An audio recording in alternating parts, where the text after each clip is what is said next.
Good morning students. Yes, हमने पिछले video में हमने क्वेश्चन किया था अमेरिका राष्ट्रपति की चुनाव प्रक्रिया व अमेरिका राष्ट्रपति की गठन व शक्तियों का वर्णन करो। वेरी इंपॉर्टेंट थे दोनों क्वेश्चन।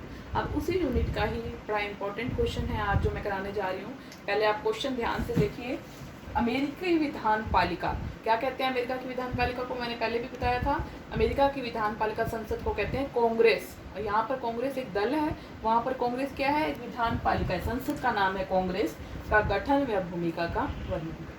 अब ये क्वेश्चन पहले तो देखो और कई तरीकों से आ सकता है। जैसे ऐसे भी आ सकता है, जैसे कांग्रेस के दो सदन हैं, प्रतिनिधि सदन और सीनेट। तो ये क्वेश्चन ऐसे भी आ सकता है, प्रतिनिधि सदन का गठन व शक्तियों का वर्णन करो, या सीनेट का गठन व शक्तियों का वर्णन करो। और दोनों में से किसी एक सदन के बारे में भी पूछ सकते हैं। तो मैं आज आपको दोनों सदन कराऊंगी पैरेलल। तो आज हम सबसे पहले इंट्रोडक्शन में क्या डालेंगे? जैसे कि हम सब जानते हैं कि सरकार का चाहे कैसा भी रूप हो, चाहे अध्यक्षात्मक सरकार है, एकात्मक सरकार है, कैसी भी सरकार है, सब जगह सरकार के 3 अंग होते हैं: विधान पालिका, कार्यपालिका और न्यायपालिका। विधान पालिका व्यवस्थापिका, जिसको संसद कहते हैं, अमेरिका में इसे कांग्रेस कहा गया है। इसे अलग अलग देशों में अलग अलग नाम से पुकारा जाता है। भारत में इसे संसद कहते हैं, अमेरिका में इसे कांग्रेस कहते हैं, जापान में इसे डाइट कहते हैं और ब्रिटेन में भी इसे संसद के नाम से पुकारा जाता है। तो आप एक बात माइंड में पहले ध्यान में रखना है कि अमेरिका की संसद को कांग्रेस के नाम से पुकारा जाता है। तो अमेरिका की संसद में जो कांग्रेस है, जो उसके 2 सदन हैं, प्रतिनिधि सदन और सीनेट। दोनों सदनों का गठन व शक्तियों का वर्णन निम्नलिखित प्रकार से है। तो पहले हम डालेंगे, इंट्रोडक्शन डाल दी। सबसे पहले क्या लिखना है आपको? इंट्रो। ठीक है, इंट्रो डाल दोगे, फिर हेडिंग डालोगे प्रतिनिधि सदन। इसका गठन बताना है और इसकी रचना बतानी है और इसके कार्य बताने हैं। लेकिन आज मैं पढ़ाते हुए आपको तो पहले क्या करना है? प्रतिनिधि सदन का गठन, फिर उसके बाद सीनेट का गठन, फिर दोनों की शक्तियों को कंबाइन लिख देंगे। आज मैं समझाते हुए आपको दोनों का इकट्ठा लेके चलेंगे हम, प्रतिनिधि सदन व सीनेट। तो सबसे पहला पॉइंट क्या आता है इनके गठन में? सबसे पहले आता है रचना। प्रतिनिधि सदन की जब रचना की गई, जब प्रतिनिधि सदन का जब निर्माण किया गया था, तो उस समय इसके सदस्यों की संख्या 65 थी। फिर धीरे धीरे 1939 में इसकी संख्या 435 थी, फिर 437 भी एक बार हो गई थी, लेकिन 1962 में दोबारा से इसकी संख्या कितनी हो गई? 435। तो कितनी सदस्य संख्या है? 435। और सीनेट के सदस्यों की संख्या कितनी है? रचना में मतलब कि क्या डालना है आपको? सदस्य की संख्या। सीनेट के सदस्यों की संख्या क्या है? जब अमेरिका आज़ाद हुआ था तो उस समय 13 उपनिवेश थे। तो वहाँ पर क्या है, हर राज्य में से 2 सदस्य सीनेट के सदस्य होते हैं। तो जब अमेरिका आज़ाद हुआ तब उस समय अमेरिका के सीनेट के सदस्यों की संख्या 26 थी। लेकिन वर्तमान समय में अमेरिका में 50 राज्य हैं, तो वहाँ सीनेट के सदस्यों की संख्या कितनी है? 100 से 80 सीनेट के सदस्यों की संख्या, हर राज्य में से 2। वहाँ पर जनसंख्या के आधार पर कोई भेदभाव नहीं किया गया, चाहे छोटा राज्य है चाहे बड़ा राज्य है, सभी को दो सदस्य सीनेट में भेज सकते हैं। योग्यताएं, उसके बाद नेक्स्ट पॉइंट क्या आएगा? योग्यताएं। तो अमेरिका में क्या योग्यताएं आएंगी? अमेरिका के सदन में, प्रतिनिधि सदन के लिए वह अमेरिका का नागरिक हो। यहाँ पर भी योग्यताएं आएंगी, सेम मिलती जुलती हैं। गठन, हम क्या कर रहे हैं? गठन।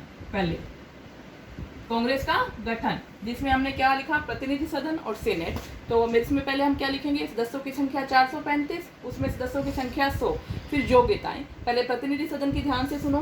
वह अमेरिका का नागरिक हो, वह कम से कम 7 वर्ष तक अमेरिका का निवासी रहा हो, उसकी आयु कम से कम 25 वर्ष हो और वह किसी सरकारी व लाभकारी पद पर आसीन ना हो। और एक बात और भी है जो संविधान में नहीं लिखी गई, लेकिन वहाँ की परंपराओं पर आधारित है कि जो प्रतिनिधि सदन में जो भी व्यक्ति जहाँ से खड़ा होना चाहता है वह उस राज्य का भी निवासी हो। जैसे मैं हरियाणा से खड़ी होना चाहती हूँ तो मैं हरियाणा का निवासी होना भी जरूरी।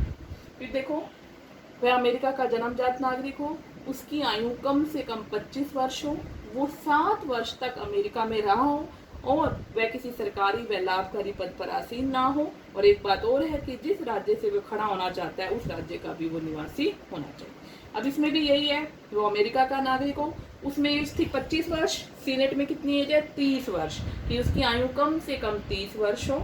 उसमें क्या था? वो 7 वर्ष तक अमेरिका का निवासी रहा हो। सीनेट में क्या लिखोगे? वो 9 वर्ष तक अमेरिका का निवासी जो रहा हो। और नेक्स्ट पॉइंट है आपका, वह सरकारी व लाभकारी पद पर ना हो और जिस राज्य से वो खड़ा होना चाहता है वो उस राज्य का निवासी। समझ आ गई योग्यताएं क्या थी? अमेरिका का नागरिक हो, दोनों में सेम है। जब उसके बाद वहां पर 25 वर्ष प्रतिनिधि सदन की, सीनेट की एज कितनी बताइए? 30 वर्ष। वहाँ 7 वर्ष रहना जरूरी है, सीनेट में 9 वर्ष रहना जरूरी है। दोनों में एक पॉइंट आएगा, वो सरकारी या लाभकारी पद पर आसीन ना हो। और नेक्स्ट, जिस राज्य से वो चुनाव लड़ना चाहते हैं वो उस राज्य के निवासी हो। ठीक है, योग्यताएं। फिर उसके बाद आ जाता है कार्यकाल। प्रतिनिधि सदन का कार्यकाल है 2 वर्ष। एक सबसे बड़ा ड्रॉबैक भी कह सकते हैं, आगे हम पढ़ेंगे। सबसे बड़ी कमी यही है वहाँ पर, प्रतिनिधि सदन के कमजोर होने का मेन कारण भी वहाँ पर यही है कि वहाँ पर प्रतिनिधि सदन का जो कार्यकाल है सिर्फ 2 वर्ष रखा गया है। इससे कई बार प्रॉब्लम्स भी आती है कि कई बार अभी तो मंत्री अपने पद को सही तरह से समझने लगते हैं तो दोबारा से उनका कार्यकाल समाप्त हो जाता है। कई योजनाएं पास भी नहीं होती, कानून अभी बीच में अधर में लटक जाते हैं और प्रतिनिधि सदन का कार्यकाल समाप्त हो जाता है। सीनेट का कार्यकाल है 6 वर्ष। ये एक स्थायी सदन है भारतीय राज्यसभा की तरह। इसमें 1/3 सदस्य प्रत्येक 2 वर्ष बाद सेवानिवृत्त होते हैं, मतलब कि सारे सदस्य एक ही बार पद से नहीं हटते हैं। 1/3 सदस्य हर 2 वर्ष के बाद अपने पद से हटते हैं, जिसके इसको क्या बोलते हैं? स्थायी सदन बोलते हैं। उसके बाद है वेतन। दोनों का वेतन सेम है, 65,000। क्या लिखोगे नेक्स्ट पॉइंट? वेतन $65,000 प्रति वर्ष, सेम है यहाँ पर भी। फिर उसके बाद है अध्यक्ष। क्या होता है इसका? अध्यक्ष को क्या बोलते हैं? लोकसभा का स्पीकर। क्या बोलते हैं? स्पीकर। और इसको क्या बोलते हैं? सभापति, जिसको उपराष्ट्रपति होता है। कौन होता है सभापति? जैसे भारत में है, हमने अमेरिका से ही ये बात ली है कि राज्यसभा का सभापति क्या होता है? देश का उपराष्ट्रपति होता है। ऐसे ही अमेरिका में सीनेट का जो अध्यक्ष होता है, जो सभापति होता है, वो कौन होता है? वहाँ का उपराष्ट्रपति होता है। उपराष्ट्रपति जो है वो सीनेट के सभापति पद को संभालता है। उसके बाद है बैठकों की अध्यक्षता। बैठकें दोनों में सेम आएगा। 3 जनवरी को दोनों की बैठकें शुरू होती हैं। हर साल 3 जनवरी को बैठक होती है। मान लो कोई दोनों में विवाद हो जाए तो दोनों की संयुक्त अधिवेशन भी बुलाया जाता है, जो राष्ट्रपति उसकी अध्यक्षता करता है, या प्रतिनिधि सदन का जो स्पीकर है वो उसके पद को संभालता है, दोनों बैठकों की अध्यक्षता करता है, उनमें सुलह कराने की कोशिश करता है। उसके बाद है कोरम। कोरम किसको बोलते हैं? मैं आपको ये बता रही हूँ, गठन में मेन पॉइंट लिख रही हूँ कि क्या क्या चीजें लिखनी होती है। कोरम का मतलब होता है गणपूर्ति, जहाँ पर हम भारत में इसको क्या बोलते हैं? गणपूर्ति। इसका क्या मतलब है कि प्रतिनिधि सदन को कोई भी काम करने के लिए क्या है? कम से कम बहुमत सदस्यों का उपस्थित होना जरूरी है। जैसे 415-35 सदस्य हैं तो कितने सदस्य उपस्थित होना जरूरी है? 218, आधे से एक ज्यादा। ऐसे ही सीनेट में कितने सदस्य होने जरूरी हैं? 51, 100 सदस्य हैं, आधे से एक ज्यादा। अगर बहुमत उपस्थित नहीं है तो सीनेट या प्रतिनिधि सदन कोई भी कार्यवाही नहीं कर सकता है, कोई भी डिसीजन नहीं लेता। इनकी बैठकों को स्थगित कर दिया जाता है जब तक सभी सदस्य उपस्थित ना हो जाए। ठीक है, और उनको कुछ विशेष अधिकार दिए गए हैं। नेक्स्ट लास्ट पॉइंट में क्या आएगा? विशेष अधिकार। दोनों के सेम है।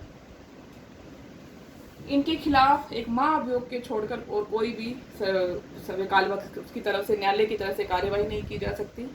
इन्हें किसी भी न्यायालय में पेश होने के लिए मजबूर नहीं किया जा सकता है, और इनके खिलाफ कोई भी दीवानी या फौजदारी मुकदमा नहीं चलाया जा सकता है। ये इनके क्या थे? विशेष अधिकार। ये मैंने आज आपको क्या कराया? पहले गठन कराया। किसका? कांग्रेस का गठन, जिसमें आपने क्या करना है? बताना है। पहले इंट्रोडक्शन में क्या बताओगे? व्यवस्थापिका को अलग अलग नाम से पुकारा जाता है। अमेरिका में इसे कांग्रेस कहते हैं। अमेरिका में कांग्रेस के 2 सदन हैं, प्रतिनिधि सदन और सीनेट। सीनेट क्या है? ऊपरी सदन है, जिसे दूसरा सदन भी कहते हैं, और प्रतिनिधि सदन जो है निचला सदन है, जिसे प्रथम सदन भी कहा जाता है। तो दोनों का गठन निम्नलिखित प्रकार से है। पहले बताओगे रचना, जिसमें सदस्यों की संख्या बताओगे। प्रतिनिधि सदन की 435 है, और सीनेट में सदस्य संख्या कितनी है? 100। हर राज्य से 2 सदस्य आते हैं। उसके बाद उनकी योग्यताएं बतानी है।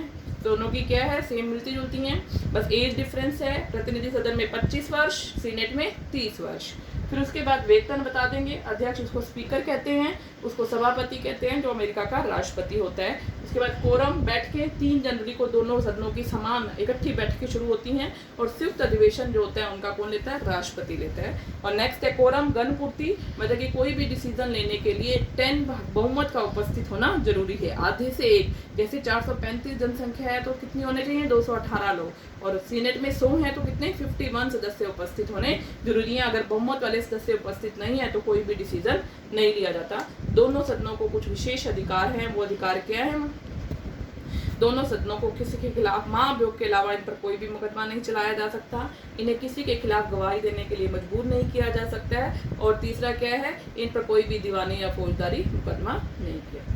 तो ये क्या था, दोनों का गठन मैंने पैरेलल ही करा दिया है, लेकिन पेपर में आप अलग अलग लिख दोगे तो भी, अगर आपके पास टाइम इकट्ठा है तो इकट्ठा लिख दो, का टाइम कम है नहीं तो आप अलग अलग लिखोगे, ठीक है।